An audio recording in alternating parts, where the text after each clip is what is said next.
We are in the city of gold, Johannesburg, South Africa, which is known for a labor migration population, one of actually the largest labor migration population on the African continent. And we're talking about migrating, whether it is for labor reasons, whether it is migrating for love, whether it is migrating for economic opportunity in different areas. And to start off our conversation, I want to just ask you what you think the perception around migration is in South Africa. Go. Go, Queen. I think the conversation usually around migration is centered around what's understood to be illegal migration. Sure. And also what is kind of delivered to be that. But I think it's so complex because of our country's historical, I want to say history of oppression, history of racial inequality, but also it is even more deeply centered. A subheading of that would be xenophobia. That's it. 100%. That's actually what the conversation around. So very rarely do we actually focus on migration for, let's say, love, or the value of migration for economic empowerment. It's more so. Yeah, it's a conversation of division, really. That's definitely, where it is. Definitely. I think you can't talk about migration in South Africa without talking about xenophobia, right? Yeah. I mean, we saw the first xenophobic attacks as early as 2008, and it's just been a reiteration of that in different points in time over the last few years. What do you think then this perception does for other African nationals wanting to actually come to South Africa? To be quite frank, I think they don't have a good perception of it, but nevertheless they still come regardless because they seek opportunity, and South Africa is seen as like the home, the big apple of Africa. This is where there's opportunity to make money, despite it like being scary and like people are like, oh no, the xenophobic attack, they still opt to come and take that risk. It has a very negative connotation, negative perception around all different African countries, but holistically, I would say people are still willing to bear the risk, and that's also telling of their current reality and situation. That's true, 100%. Yeah. If people are actually willing to risk their lives in that way by coming to South Africa, despite the negative perception that's been put out there, then it does actually reflect how desperate some of them actually can be in wanting to come here. But I want us to talk a bit more about xenophobia and what are some of the misconceptions that are really driving some of the negative perceptions that we have about other African nationals. Because if we were to call it a spade, we don't really have the same perception when it comes to Western nationals that come to South Africa, right? So what do you think are some of the misconceptions that are fueling this bigotry? I think the issue or the image, let me say, that's presented in the media of an illegal immigrant or an illegal migrant is a particular thing. It's like there's a particular demographic. Most of them are Black. Very rarely are we talking about illegal immigrants who are of European descent or who are white or who are Caucasian, to say. So I think there's that general connotation that people have with Black individuals, with crime, with illegality, and then even amidst, different African communities within South Africa, Nguni tribes or whatever as well. There's still tribalism. There's still that tribalism, but the division as well between South African nationals and foreign nationals is also the perception that foreign nationals who come here are all illegal, number one.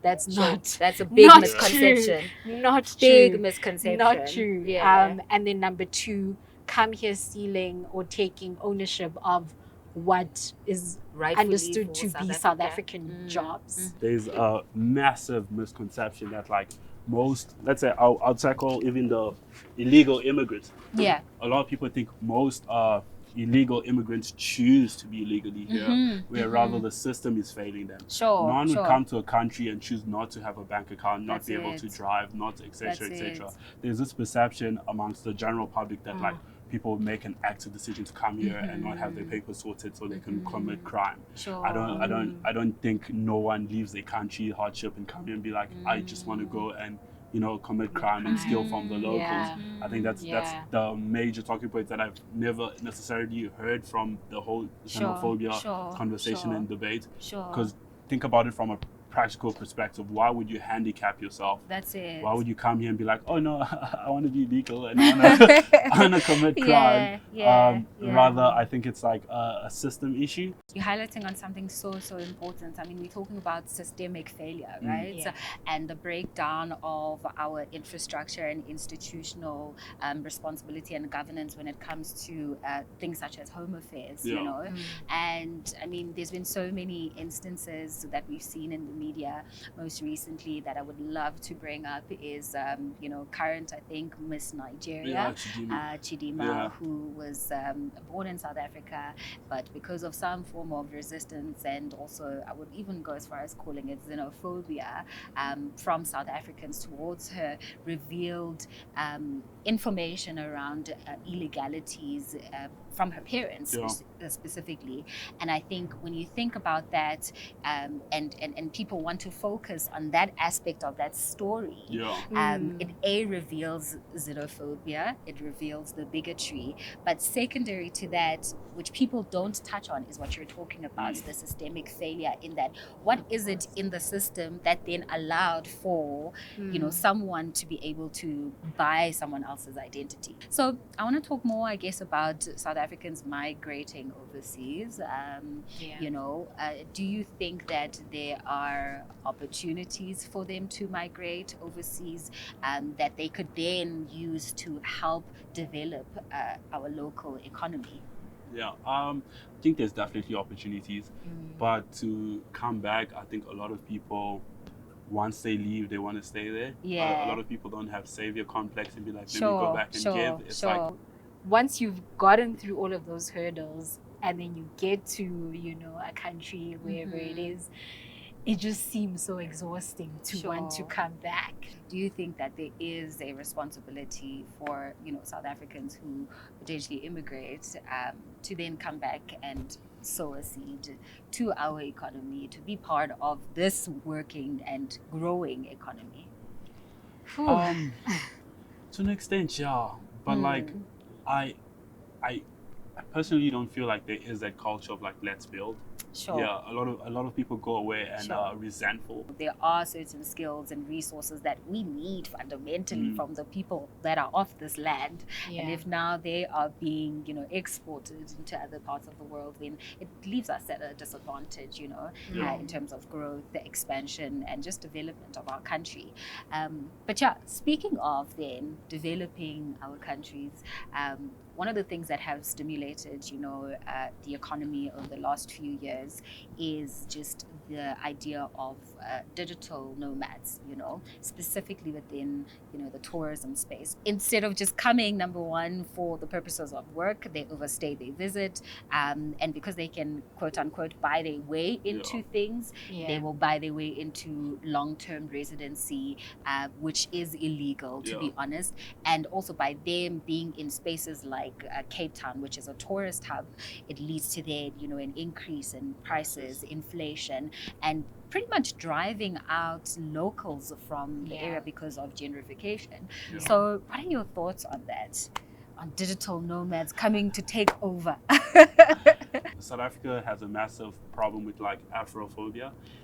So it's like we can almost compare the two, like the black immigrants that comes and is looking for an opportunity and somewhat struggling with their papers and trying to get into the system, whatever, or coming legally and still struggling. The way they viewed versus a digital nomads is like two different things. It's almost like we shy away from saying it's a problem. It's like, they just come here and people need to reflect and actually ask themselves, okay, where does this stem from and why are we treating people that look similar to outsiders? So my answer to that is like, it's just Afrophobia, and it's how people. I think it calls upon us to also be reflective. Like, you know, apartheid was just over 30 years ago. It ended just over 30 years ago, which is really recent. Yeah.